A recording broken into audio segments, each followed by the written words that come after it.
Efforts are ramping up to evacuate foreign citizens from Sudan as the clock ticks on a 72-hour ceasefire. That's right. Sudan's capital city has seen several days of violence with two warring sides fighting to control the country. Now, previous ceasefires only lasted a few hours, but this latest agreement is mostly holding firm. This gives countries a short window now to evacuate their citizens.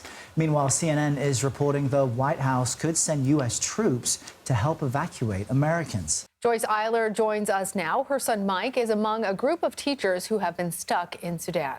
Joyce, thank you for being with us. Tell us more about when you last spoke with your son.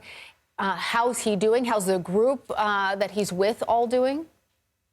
All I know for sure is that they got him out about midnight the night before last. Oh, so he did get out. And they got him out to Djibouti. After that, I know nothing. They're trying to figure out where they're going to get him home or wherever they plan on taking him. They tried to get him into the French embassy after the U.S. told them they were on their own. France and Spain stepped up and brought in 4 buses and 25 cars to remove these people who had been living in the basement of a hotel for like 3 or 4 days with the shooting right out in front of them. So glad to hear, though, that Mike is now out of there. But it does speak to, Joyce, just the challenges in communicating with relatives or friends who were there and then coordinating their extraction or exit. We know the U.S. has even told Americans it's not safe to travel, get out if you can, but that it will not be able to get Americans out. I believe the State Department is telling folks to get to bordering nations. Speak to us about what the biggest challenges were for your son getting out. I'm just curious what he was doing in Sudan. Well, he was obviously teaching, and when all of this came up, they decided that they would go in and empty the embassy of everybody working there, plus their families. They went in and took over 80 people out, and then they closed the whole thing down, period. And they said, you're on your own. Deliberately said, you're on your own. So after that, I know that I had never even heard of the app before, but my kids were trying to get a hold of me through WhatsApp.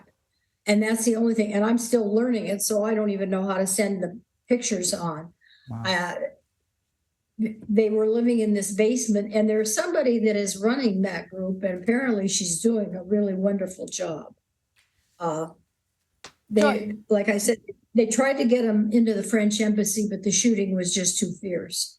Joyce, I have to ask you, thank goodness that he's in Djibouti now and hopefully en route to you and back to safety. But when he told you, when you learned that essentially your son and the others that were there were being told kind of on your own, how did you handle that? How did you feel? Sick to my stomach. Just plain that, sick to my stomach. I don't think I had a decent meal in 4 days. And it was his wife that told me, and because he was communicating with her, and so she was then sending everything on to me. It got to the point where 2 of his sons were sending maps to him, so the batch of them could try and figure out how they were going to manage getting out. They were talking about they didn't know if they wanted to go to the Gulf or whether they wanted to strike out and see if they could get to South Africa or where. It's been a troublesome time, and I'm sure that I'm not the only one who was really upset about the whole thing. Did you feel like the U.S. government had an obligation to get your son and other American citizens out? Absolutely. Absolutely. They're the ones that want them over there helping those people to do what they need to do and to learn what they need to learn. And then when something happens, they just walk out on them. But it isn't the first time that something like that has happened. I was talking with a friend of mine last night, and she taught school in Nairobi, and they had 2 or 3 times that this happened. And one time they said that, oh, well, if anything happens, you're going to be on your own. And they all banded together and they said, well, we'll be standing in front of the airplane with our arms out if you want to run over us.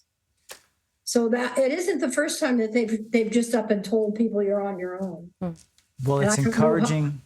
you know, we can't imagine what it's like to be in your shoes, Joyce, but encouraging to hear your son is out.